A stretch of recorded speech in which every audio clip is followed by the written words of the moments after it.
నమస్తే, welcome to Kaloji TV. ఏదైతే తెలంగాణ రాష్ట్రంలో ఒక హాట్ టాపిక్గా మారిందో అదే హైడ్రా ద్వారా నష్టపోతున్నటువంటి వాళ్ళు కావచ్చు, అటు మూసీ నది ప్రాంత ప్రజలు కావచ్చు, వాళ్ళందరికీ కూడా ఈరోజు అటు రేవంత్ రెడ్డి కూడా గట్టి కౌంటర్ ఇచ్చిండు.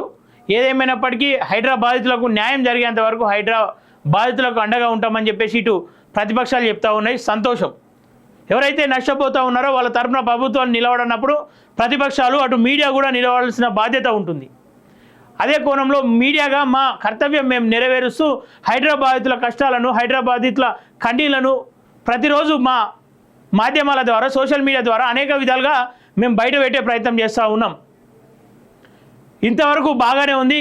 కానీ ఈ మధ్య కాలంలో ఏదైతే హరీష్ రావు, కేటీఆర్ ఎంట్రీ అయ్యి హైడ్రా బాధితులకు న్యాయం చేస్తాం, హైడ్రా ద్వారా నష్టపోతున్న వాళ్ళని ఆదుకుంటాం, హైడ్రాకు అడ్డం నిలబడతామని చెప్పి చెప్తా ఉన్నాడు. ఇదే హరీష్ రావుకు క్లియర్గా ఒక ప్రశ్న వేయదలుచుకున్నా.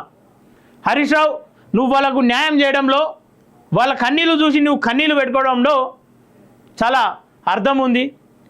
ఒకవేళ నిజంగా నీ కన్నీళ్ళు నిజమైన అయితే వాళ్ళకు సంతోషిస్తాం, మేమే సంతోషిస్తాం. ఎందుకంటే మా సిద్దిపేట ముద్దు బిడ్డవు కాబట్టి. సిద్దిపేటకు ముద్దు బిడ్డ అని ఎట్లా పేరు పెట్టారో నాకు తెలియదు, కానీ అదే సిద్దిపేటను కన్నీళ్ళ పాలు చేసిన వ్యక్తి ఎవరైనా ఉన్నారంటే అది హరీష్ రావు అని చెప్పేసి చెప్పుకోనికి క్లియర్గా ఆధారాలు ఉన్నాయట. హరీష్ రావు అంటే ఎంతోమంది అభిమానిస్తారు. అటు సిద్దిపేట, ఇటు దుబ్బాక, ఇటు గజ్వేల్ నియోజకవర్గంలో, ఇంతేగాక తెలంగాణ మొత్తం కూడా హరీష్ రావును కొనియాడుతూ ఉంటారు చాలామంది జనాలు. కానీ హరీష్ రావు ఏం చేసిండా అంటే మల్లన్న సాగర్ బాధితులను కడుపులో పెట్టుకొని చూస్తా అన్నాడు. మల్లన్న సాగర్ బాధితులు ఎవరైతే ఉన్నారో వాళ్ళ కంట కన్నీరు రాని అని చెప్పిండు. ఇలా మూసీ నది కన్నీళ్లు తుడుస్తా అని చెప్పేసి ఏదైతే హరీష్ రావు చెప్తా ఉన్నాడో, ఆ మూసీ నది కన్నీళ్లు తుడిచే ముందు మిస్టర్ హరీష్ రావు ఒకటి గుర్తుంచుకోవాలి క్లియర్గాను. ఫస్ట్ మల్లన్న సాగర్ బాధితులు, నువ్వు కడుపులో పెట్టుకొని చూస్తా అన్నటువంటి మల్లన్న సాగర్ బాధితులను, లేదంటే నువ్వు దత్తత తీసుకుంటా, నీకెందుకు ఈ ఇండ్లను కూల్చేయాలి, ఆ ఊర్లను, ఆ ప్రజలను నేను దత్తత తీసుకుంటా అని చెప్పినటువంటి హరీష్ రావు ఆ ప్రజల జోలికి ఓ ఫస్ట్ వాళ్ళ కన్నీళ్ళు చూడు, వాళ్ళని ఏ రకంగా కడుపులో పెట్టుకుంటానన్నావో ఇప్పుడు పెట్టుకపో. ఇదే సమస్య పైన మల్లన్న సాగర్ బాధితుల కష్టాలు కూడా ఈ సమాజం చూడాలి. హైడ్రా బాధితుల కష్టాలు నెరవేరుతూనే మల్లన్న సాగర్లో ఉన్నటువంటి కన్నీళ్ళు బయట సమాజానికి తెలవాలని చెప్పేసి ఒక ఉద్దేశంతో మేము మల్లన్న సాగర్కు వెళ్ళడం జరిగింది. అయితే మల్లన్న సాగర్కు వెళ్ళిన సందర్భంలో అక్కడ కష్టాలు ఉన్నాయా లేదా అని చెప్పేసి ఇల్లు తిరుక్కుంటూ గల్లీలో తిరుక్కుంటూ ఆ ఏరియాలో నాకు అంటే పూర్తిగా ఆర్ఎండ్ఆర్ కాలనీలో తెలియదు. మా బంధువులు ఉన్నారు, ఆ బంధువులు ఇంటికి వెళ్దామంటే కూడా అక్కడ అంటే వాళ్ళ కష్టం చూసి అక్కడికి వెళ్తే బయటకు రాబుద్ది కాదు. అంటే ఏదైతే మల్లన్న సాగర్ తర్వాత హరీష్ రావు చేసినటువంటి అన్యాయం ఉందో, అప్పటి వెంకటరామరెడ్డి కలెక్టర్గా ఉన్నటువంటి వ్యక్తి చేసినటువంటి అన్యాయం ఉందో, దాని ద్వారా దెబ్బతిన్న వాళ్ళు అనేక మంది మంచాన పడ్డారు, హాస్పిటల్ పాలయ్యారు, కొంతమంది మరణాలయ్యారు. మరణాల పుట్టలు ఉన్నాయడ. ఆ బొందలను చూస్తే అది పుట్టలకి వెళ్ళి చీమలు వెళ్ళినట్టు అనిపిస్తూ ఉంటాయి. వీళ్ళందరినీ తీసిపెట్టి ఇలా హైదరాబాద్లకు అండగా ఉంటా అని చెప్పేసి చెప్తున్నావు. ఆ అర్హత హరీష్ రావుకు ఉందా లేదా అని చెప్పేసి ఒకసారి ఆయన మనస్సాక్షిగా ఆయన అడుక్కుంటే బాగుంటుంది. మల్లన్న సాగర్ బాధితుల దగ్గరికి పోయినాం, వాళ్ళు ఒక్కొక్కరు ఏడుస్తూ ఉన్నారు, ఇంకా వాళ్ళకు అందాల్సిన అమౌంట్ అందలేదు, వాళ్ళకు ఇస్తానన్న స్థలాలు ఇవ్వలేదు, కోల్పోయిన భూములకు ఇస్తానన్నటువంటి ప్యాకేజీలు ఇవ్వలేదు, వాళ్ళు ఏడుస్తూ ఉన్నారు, వాళ్ళ కష్టాలు ఏందని చెప్పేసి చూపిద్దామని అక్కడికి పోతే ఇంకా ఏడుపులు అట్లాగే ఉన్నాయి, గడపకి ఏడుపులే ఉన్నాయి. సరే అది అట్లా ఉండని అని చెప్పేసి ఆ వీడియోని మేము తీసుకొచ్చి సోషల్ మీడియాలో పెట్టినాం. దాన్ని చూసినటువంటి మైనంపల్లి హనుమంతరావు అక్కడికి వెళ్ళిండు. ఇక్కడ ప్రతిపక్షమా పాలకపక్షమా ఏదైనా కావచ్చు, మైనంపల్లి హనుమంతరావు గారు అక్కడికి వెళ్ళడం, అక్కడ బాధితులకు నేను భరోసాగా ఉంటా, నా ఆస్తి అయినా అమ్మైనా సరే మీకు న్యాయం చేసే విధంగా ప్రభుత్వాన్ని ఇక్కడ తీసుకొస్తా, రేవంత్ రెడ్డిని ఇక్కడ తీసుకొస్తా అని చెప్తా ఉన్నాడు. ఆ వీడియో చూసిన తర్వాత అట్లీస్ట్ ప్రతిపక్షాలు స్పందించాల్సిన అవసరం ఉన్నప్పుడు, కానీ పాలకపక్షమైనటువంటి మైనంపల్లి హనుమంతరావు అక్కడికి స్వయంగా వెళ్ళడం మాకు కొంచెం సంతోషంగా అనిపించింది. అట్లీస్ట్ మైనంపల్లి అక్కడికి వెళ్ళినంటే ఓ 10 పేపర్లు రాస్తారు, ఓ 10 ఛానల్లో వేస్తారు. అంటే అక్కడ ఉన్న సమస్య సమాజానికి అనిపిస్తుంది, తెలంగాణ సమాజానికి, తెలంగాణ ప్రభుత్వం దృష్టికి వెళ్తుంది. కాబట్టి కొంచెం సంతోషించడం, ఆయన స్పందించడం, పాలక పక్షంలో ఉండి కూడా ప్రభుత్వం మీద భారం అవుతుందని చెప్పేసి ఆలోచించకుండా ఆయన స్పందించడం ఒక గర్వించదగ్గ విషయం అయినప్పటికీ, అదే వంటేరు ప్రతాప్ రెడ్డి గంటలు తిరగక ముందుకే ఒక ప్రెస్ మీట్ పెట్టిండు. అటు మెదక్ను చూసుకపో అని చెప్పేసి చెప్తున్నటువంటి వంటేరు ప్రతాప్ రెడ్డి, నీకు ఏ అర్హత ఉంది, నువ్వు చైర్మన్ కావడానికి ఏం అర్హత ఉంది, నువ్వు ఆ ప్రాంతంలో కేసీఆర్ మీద పోరాటం చేసినప్పుడు నిన్ను ఒక హీరోగా చూసినటువంటి ప్రాంతంలో ఇన్ని కన్నీళ్ళు ఉంటే ఎవరి కన్నీళ్ళు తీర్చినావు నువ్వు వంటేరు ప్రతాప్ రెడ్డి? వంటేరు ప్రతాప్ రెడ్డి గారంటే మాకు గౌరవం ఉండే, ఆయన కాంగ్రెస్లో ఉన్నారా లేదంటే ఇప్పుడు ప్రస్తుతం బీఆర్ఎస్లో ఉన్నారా, ఏ పార్టీ అయినా కావచ్చు, అవసరం లేదు. కానీ ఏదైతే కేసీఆర్ మీద పోరాటం చేసి ఆయనను అక్రమ అరెస్టులు చేస్తుండగా, నిర్బంధాలు చేస్తుండగా ఈ కేసీఆర్ మీద నేను ఖచ్చితంగా అమ్ముడు పోను అని చెప్పేసి పోరాటం, బలమైన పోరాటం, ఎంతోమందికి స్ఫూర్తిగా నిలిచినటువంటి పోరాటం చేసిన వంటేరు ప్రతాప్ రెడ్డి, ఒకప్పుడు సింహంలా గర్జించినటువంటి వంటేరు ప్రతాప్ రెడ్డి ప్రస్తుతం ఏమైపోయింది? పిల్లిలా, ఒక కుక్కలా, ఒక కొన్ని బొక్కలకు అమ్ముడుపోతున్న వ్యక్తిలా చేస్తున్నావు. నువ్వు హనుమంతరావు మీద ఎట్లాంటి వ్యాఖ్యలు చేసినావో మాకు సంబంధం లేదు. హనుమంతరావు మీద ఏ వ్యాఖ్యలన్నా వేయి, అది మీ వ్యక్తిగత రాజకీయ విషయం. కానీ ఆ ప్రాంతంలోకి రావద్దని చెప్పడానికి నువ్వవాడు లేదు. అంటే వేరే వ్యక్తులు అక్కడ రాకుండా ప్రజలు అడ్డుకుంటే ఒక సంతోషించదగ్గ విషయం. అరే వేరే ప్రాంత వాళ్ళు వద్దు, మా నాయకులు మాకు ఉన్నారు సపోర్ట్గా అని చెప్పేసి. ఇలా ఎవరో ఒక మీడియా పోతే లేదంటే ఒక నాయకుడు పోతే వాళ్ళు ఏడుస్తూ ఉన్నారు, వాళ్ళ కష్టాలు చెప్పుకుంటూ ఉన్నారంటే నువ్వు ఎంత సోయితో ఆ ప్రాంతంలో తిరుగుతూ ఉన్నావు. నష్టపోయిన ప్రజలకు నువ్వు ఎంత సోయితో వాళ్ళకు న్యాయం చేద్దామని తిరుగుతూ ఉన్నావు.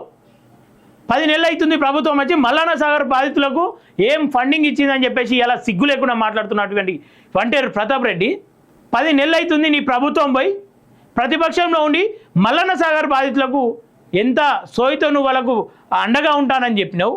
వాళ్ళ దగ్గరికి వెళ్ళి మీ కష్టం ఏంది, ప్రభుత్వం ఫండింగ్ ఇస్తలేదు, ఎట్లా పోరాటం చేద్దాం, మీకు మేము ఉన్నాం, మీరు కన్నీళ్ళు పెట్టకండి అని చెప్పేసి ఎన్నిసార్లు పోయి చెప్పినావు వంటేరు ప్రతాప్ రెడ్డి మిస్టర్. ఆ బాధ్యత నీ మీద ఉంటుంది కదా ప్రతిపక్షంగా ఉన్నప్పుడు. అరే ఎమ్మెల్యేగా గెలిపించుకున్నటువంటి కేసీఆర్ ఫామ్ హౌస్లోకి వెళ్ళి బయటకు వెళ్ళాడు. అసలు ఆయన ఈ దేశంలో ఉండా వేరే దేశంలో ఉండా, అసలు మాయమైపోయిందా ఏం కూడా అసలు తెలంగాణ ప్రజలకు కానీ ఆ కాన్స్టిట్యున్సీ ప్రజలకు కానీ ఎవరికి తెలియదు. అట్లీస్ట్ ఆ ప్రాంతంలో షాడో ఎమ్మెల్యేగా ఉంటున్నటువంటి వంటేరు ప్రతాప్ రెడ్డి ఏం చేస్తున్నట్టు, ఆ ప్రజలకు ఏం భరోసా ఇస్తావు? ఇలా హైడ్రా గురించి మాట్లాడుతూ ఉండు హరీష్ రావు. వాళ్ళకు బలంగా వాళ్ళకు ఒక ధైర్యం చెప్పడంలో ముందుగా ఆ వంటేరు ప్రతాప్ రెడ్డికి హరీష్ రావుకు ఎంత అయితే నైతిక బాధ్యత ఉందో, ఇలా సిద్దిపేటకి వెళ్ళిపోయి రాష్ట్ర నడి ఒడ్డున హైదరాబాద్లో ఎట్లయితే మాట్లాడుతూ ఉందో, ఆ హక్కు ఎట్లయితే ఉందో మైనంపల్లి హనుమంతరావు కూడా రాష్ట్రంలో ఎక్కడికైనా వెళ్ళే హక్కు ఉంది. లేదు అనుకుంటావా?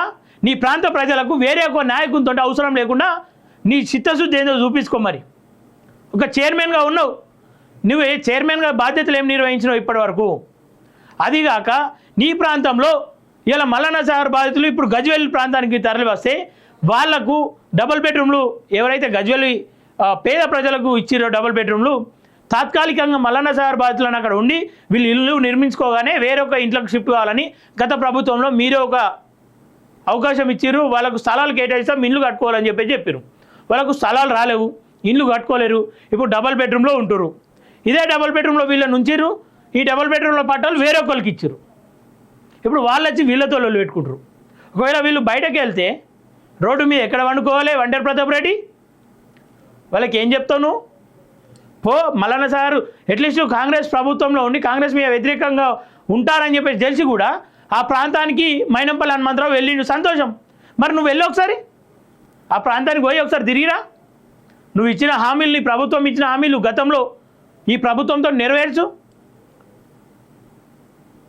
అరే ఒక మీ నాయకుడిని అనగానే సోయి తప్పినట్టు పోయి ప్రెస్ మీట్లు పెడతా ఉన్నారే, మరి ప్రజలేం కావాలి? పేద ప్రజలకు ఎవరు న్యాయం చేయాలి? ఇలా ఏదో ఆ నాయకుని దగ్గర మన్నలను పొందడానికి, ఆ నాయకుని దగ్గర ఏదో పేరు తెచ్చుకోనికి నీ వ్యక్తిగత స్వార్థం కోసం ఇలా మైనంపల్లి హనుమంతరావుని తిడుతున్నావు. మెదక్కు నువ్వు ఇక్కడికి ఏం పని నీకు అని చెప్పి చెప్తా ఉన్నావు. మెదక్లో అభివృద్ధి చేసుకోపో అని చెప్పి చెప్తా ఉన్నావు. మరి నీ ప్రాంతంలో నువ్వేం అభివృద్ధి చేస్తున్నావు? ఒక్కరోజన్నా నీ ఎమ్మెల్యే కేసీఆర్ వచ్చి ఆ ప్రాంత ప్రజల కోసం మాట్లాడతలేడు, ఆ ప్రాంతానికి నిధులు తెచ్చే ప్రయత్నం చేస్తలేడు. మరి ఏడవన్నావు కేసీఆర్ అని చెప్పేసి కేసీఆర్ని ఎందుకు అడుగుతలేవు వంటేరు ప్రతాప్ రెడ్డి? ఇలా హరీష్ రావు వేసే బొక్కలకు, కేసీఆర్ వేసే బొక్కలకు అలవాటు పడిపోయినావు. మొత్తం గతంలో చేసిన పోరాటం మర్చిపోయినావు. గజ్వేల్ సింహం అనుకురు కదా నిన్ను. ఇలా ఎందుకు పిల్లిలాగా అటు ఇటు గోడలు దుంకుతున్నావు? ఇదే మైనంపల్లి హనుమంతరావు అక్కడేం పని ఇక్కడేం పని, ఇలా గజ్వేల్కి ఎందుకు వస్తున్నావు అని చెప్పి చెప్తే, గతంలో బీఆర్ఎస్లో ఉన్నప్పుడు మైనంపల్లి ఆయనతో కుక్కల ఎందుకెందుకు పోయినావు? ఆయన కాన్వేలో ఎందుకు తిరిగినావు? ఏం అవసరం? మరి గతంలో మైనంపల్లితో అవసరాలు ఉన్నప్పుడు, ఒక పార్టీలో ఉన్నప్పుడు ఆయన ఏ ప్రాంతానికన్నా తిరగచ్చు. అంటే లైసెన్స్ ఏమైనా ఇచ్చుకురా మీరు? ఏ ప్రాంతానికన్నా రావచ్చు. బీఆర్ఎస్లో ఉంటే ఏ ప్రాంతానికన్నా పోవచ్చు, కానీ కాంగ్రెస్లో పోతే ఏ ప్రాంతానికి రావద్దు. మెదక్లో చూసుకోపో, ఓడిపోయాను అని చెప్పేసి చెప్తా ఉన్నావు. ఎస్, ఆయన ఓడిపోవచ్చు. అట్లీస్ట్ హైదరాబాద్లకు ప్రభుత్వం అన్యాయం చేస్తే దగ్గరుండి నేను పోరాటం చేస్తాను, నా ఆస్తి అమ్ముకొని అయినా సరే వాళ్ళకు అండగా ఉంటా అని చెప్పి చెప్తా ఉన్నాడు. చల్ నువ్వు ఛాలెంజ్ చేస్తావా? ఏదేమైనా రాజకీయాల్లో ఏదైనా మీ కక్షలు ఉంటుండొచ్చు. అల్టిమేట్గా నేను కోరుకునేది ఏంటంటే, మా ఛానల్ తరఫున మేము కోరుకునేది ఏంటంటే ఆ ప్రాంత ప్రజలకు న్యాయం జరగాలి. హైడ్రా బాధితులకు ఎట్లయితే న్యాయం జరగాలని పోరాటం చేస్తూ ఉన్నామో, హైడ్రా ప్రాంతానికి ఎట్లయితే ప్రతిపక్షాలు పోయి ప్రశ్నించాలని కోరుకుంటా ఉన్నామో, హైడ్రా ప్రాంతానికి ప్రభుత్వం ఎట్లయితే న్యాయం చేస్తానని ఈరోజు సరే ప్రకటించడం, రేవంత్ రెడ్డి ప్రకటించడం, వాళ్ళకు ఒక ప్రాంతంలో వేల ఎకరాల భూమి ఉంది ప్రభుత్వాన్ని ఇద్దామని చెప్పడం, ఆయన ఒక సవాల్ చేసిండు. సంతోషం. ఏదైతే నష్టపోతున్న వాళ్ళకు ప్రభుత్వం అండగా ఉండాల్సిన బాధ్యత ప్రభుత్వం మీద ఉంటుంది. ప్రభుత్వం అండగా లేని పరిస్థితుల్లో ప్రతిపక్షాలు ప్రశ్నించాలి, మీడియా ప్రశ్నించాలి. హైదరాబాద్లకు అండగా మేము ఉంటా ఉన్నాం. మైనంపల్లి హనుమంతరావు ఉంటా అన్నాడు, అటుపోతే హరీష్ రావు ఉంటా అన్నాడు, సంతోషం. కేటీఆర్ ఉంటా అన్నాడు, సంతోషం. మల్లన్న సాగర్ పరిస్థితి ఏంది? 5 ఏళ్ళు దాటిపోతుంది, కన్నీళ్ళు పెడతా ఉన్నారు. ఫైనల్గా క్లియర్గా ఒకటే, వంటేరు ప్రతాప్ రెడ్డి గారు, మీకు చిత్తశుద్ధి ఉంటే, గతంలో మీరు మంచి చేసామన్న ఒక నమ్మకం ఉంటే, మీరు ఏదైతే 99% మందికి మేము క్లియర్ చేసేసాం అమౌంట్, కేవలం 1% మాత్రం వాళ్ళు విదేశాలకు వెళ్ళారు, అక్కడికి వెళ్ళారు, ఇక్కడికి వెళ్ళారు కాబట్టి వాళ్ళకు మాత్రమే క్లియర్ చేయలేమని చెప్పి చెప్తా ఉన్నారు. దయచేసి వంటేరు ప్రతాప్ రెడ్డికి మేము రిక్వెస్ట్ చేస్తూ ఉన్నాం, ఒకసారి ఆ ప్రాంతానికి వెళ్ళండి. వాళ్ళని కడుపులో చూసుకొని పెట్టుకుంటా అన్నటువంటి హరీష్ రావు ఇప్పటివరకు వెళ్ళలే, కేసీఆర్ వెళ్ళలే. ఆ ప్రాంతానికి అన్యాయం చేసినా లేదు నేను న్యాయమే చేసినా అని చెప్పుకుంటున్నటువంటి ఐఏఎస్గా ఉన్నటువంటి మాజీ ఐఏఎస్ అయినటువంటి వెంకటరామరెడ్డి వెళ్ళలే, ఎన్నికల సమయంలో వెళ్ళలే, ఇప్పటి వరకు వెళ్ళలే.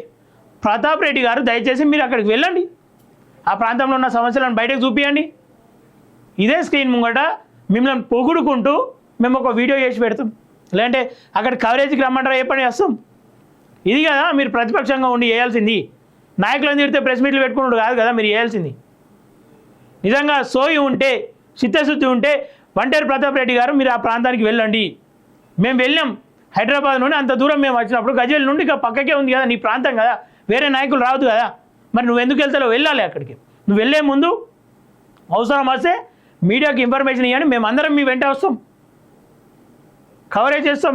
మీరు అక్కడికి వెళ్ళడాన్ని పొగుడుతాం మేమంతా. ఎందుకంటే అట్లీస్ట్ ప్రతిపక్షంగా మల్లన్న సాగర్కు మంచి చేయాలని వస్తుంది కదా అని చెప్పేసి మేమే వస్తాం మీ వెంటగా. ఆ పని చేయండి ఫస్ట్. ఓకే, వీడియో చూస్తున్నటువంటి వాళ్ళు కావచ్చు, ఎవరైనా సరే, అటు హైడ్రాకు ఎంత న్యాయం జరగాలనుకుంటున్నామో 5 ఏళ్ళుగా అన్యాయానికి గురవుతున్నటువంటి మల్లన్న సాగర్ కూడా అంతే న్యాయం జరగాలని చెప్పేసి ఈ సందర్భంగా మేము కోరుకుంటున్నాం. వీడియో చూస్తున్నటువంటి వారందరికీ థ్యాంక్ యూ.